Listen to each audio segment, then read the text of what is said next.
इतना ज्यादा परेशान है कि चाह रहे हैं कि हमारे पास कितना धन आ जाए, और अगर ये दोनों सुखी हैं, तन भी है धन भी है, तो मनसाह दुखी है।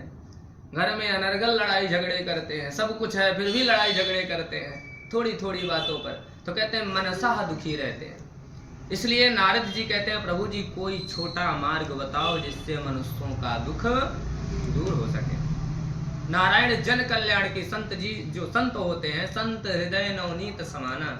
नारद जी बहुत बड़े संत हैं ना, तो संतों का हृदय जो होता है वो मक्खन की तरह होता है। ये जन कल्याण के लिए ही भ्रमण करते हैं।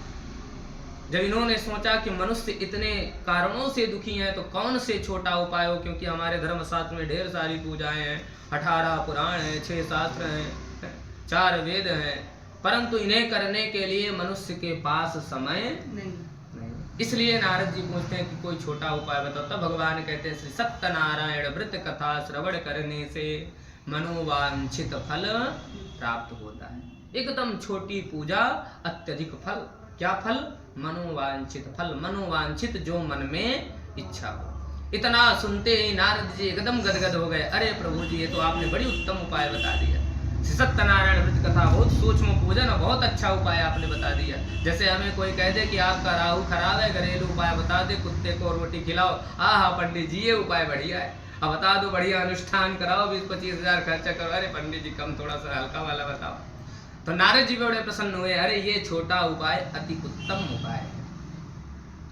इसलिए अत्यंत प्रसन्न हुए और कहते हैं, किम विधानम केनैव चा तद्व्रतम। अगर प्रभु जी ये इतनी फलदायी कथा है, तो इसका कुछ विशेष विधान जरूर होगा। किम विधानम केनैव चा तद्व्रतम। तब भगवान जी कहते हैं, यस्मिन कस्मिन दिने भक्ति श्रद्धा समन्वितः।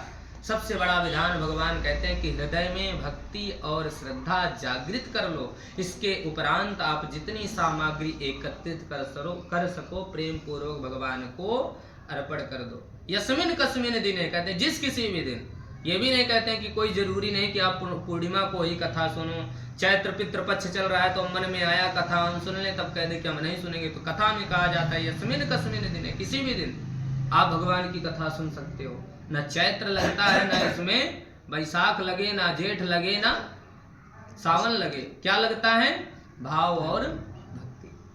केवल नारायण के प्रति प्रेम भक्ति आपके अंदर जागृत हो जाए। केले का फल, घी, दूध आदि भक्ष्य सामग्री भगवान अगर आपको सामर्थ्यता दिए हैं, तो अपने सामर्थ्य अनुसार पूजन सामग्री एकत्रित कर भगवान को प्रेम पूर्वक अर्पण कर नारायण से प्रार्थना करो, हे प्रभु जी हमारे पास जो रूखा सूखा था हमने आपको अर्पण किया, आप इसको स्वीकार करिए, हम पर कृपा करिए, करुणा करिए, दया करिए, रक्षा करिए। निरंतर भगवान का चिंतन करो। ऐसा करने से आपकी मनोकामना अवश्य पूर्ण होती है। कहते हैं भगवान की कथा श्रवण करने के बाद प्रसाद जरूर ग्रहण करना चाहिए। प्रसाद आदि का वितरण जितना हो सके उतना वितरण करो। वितरण करने के बाद छुट्टी तब भी नहीं मिलती कि हाँ बस कथा हो गई तब छुट्टी। कहते हैं हरि चिंतयेत।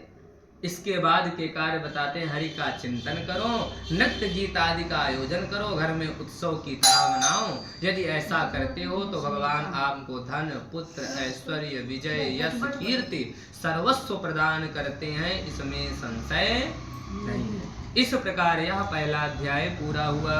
बोलिए वृंदावन बिहारी लाल की।